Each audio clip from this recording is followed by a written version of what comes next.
Welcome to தன்யாஸ் designers. இந்த வீடியோவில் ஒரு ஹேண்ட் டிசைன் எப்படி நாம் ஸ்டார்ட் பண்ணுறோம், அதாவது ட்ராயிங் பண்ண ஆரம்பிக்கிறதுலேருந்து அதை எண்ட் பண்ணுற வரைக்கும் எப்படி பண்ணுறேன்றதை பார்க்க போகிறோம். ஆக்சுவலி நான் பிளான் பண்ணது என்னென்னா, ஒரு ட்ரெடிஷ்னல் லுக் இருக்கிற மாதிரி ஒரு ஜுவல்லரி டிசைன் மாதிரி ஏதாவது ட்ரை பண்ணலான்னு யோசித்தேன். ஸோ ரஃப்பாக தான் வரைகிறேன்னா, எந்த ஐடியாவுமே இல்லை. மைண்டில் என்ன இருக்கோ அதை யோசித்து அப்படியே ட்ரா பண்ணலாம் அப்படின்னு யோசித்தேன். ஆனால் மைண்டில் ஃபிக்ஸ் பண்ணது என்னென்னா, ஒரு ஆர்னமெண்ட் டிசைனாக இருக்கணும் அப்படின்னு நினச்சேன். ஸோ அதுக்கு தகுந்த மாதிரி ட்ரா பண்ணிக்கிறேன். இதுக்கு எந்த ட்ரேசிங் சீட்டும் நான் யூஸ் பண்ணல. அப்போதைக்கு தோணுதை அப்படியே வரைஞ்சி அப்படியே டிசைன் பண்ணதான். ஸோ அதனால் இந்த வீடியோவை ஃபுல்லாகவே ஸ்கிப் பண்ணாமல் பொறுமையாக பாருங்கள். உங்களுக்கு இதில் ஏதாவது ஐடியா கிடச்சிச்சின்னா யூஸ் பண்ணிக்கோங்க.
இந்த லாங் டியூப் பீட் அப்புறம் வந்து இந்த டிசைனில் யூஸ் பண்ணியிருக்கிற டோரி த்ரெட் மற்ற மெட்டீரியல்ஸ் எல்லாத்தோட லிங்க்குமே நான் உங்களுக்கு டிஸ்கிரிப்ஷன் பாக்ஸில் கொடுத்துருக்கேன்.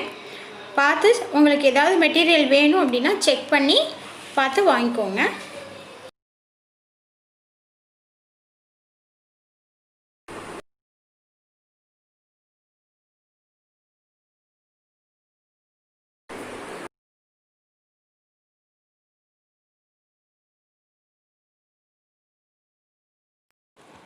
அவ்வளோதாங்க, இந்த டிசைன் ஃபுல்லாகவே கம்ப்ளீட் ஆயிடுச்சு. இதை வந்து 2 ஹேண்டுக்கும் போட்டுட்டு நெக் லைன் மட்டும் கொடுத்துட்டு நம்ம வந்து ஒரு ப்ளவுஸை டிசைன் பண்ணாவே ரொம்ப கிராண்டான ப்ளவுஸாக கிடச்சிரும். இது வந்து ரொம்ப ஒரு கிராண்டான ஒரு ட்ரெடிஷ்னல் லுக்கு கொடுக்கும் நமக்கு. அவ்வளோதான், வரையும் போது ரஃப்பாக வரைஞ்சாலும் ஃபினிஷிங் நல்லா இருந்துச்சுனாவே நமக்கு நல்ல நீட்டான லுக் கிடச்சிரும். இந்த வீடியோ உங்களுக்கு பிடிச்சிருந்துச்சுன்னா மறக்காமல் என்னுடைய சேனலை சப்ஸ்கிரைப் பண்ணிடுங்க. தேங்க்ஸ் ஃபார் வாட்சிங். தேங்க்யூ.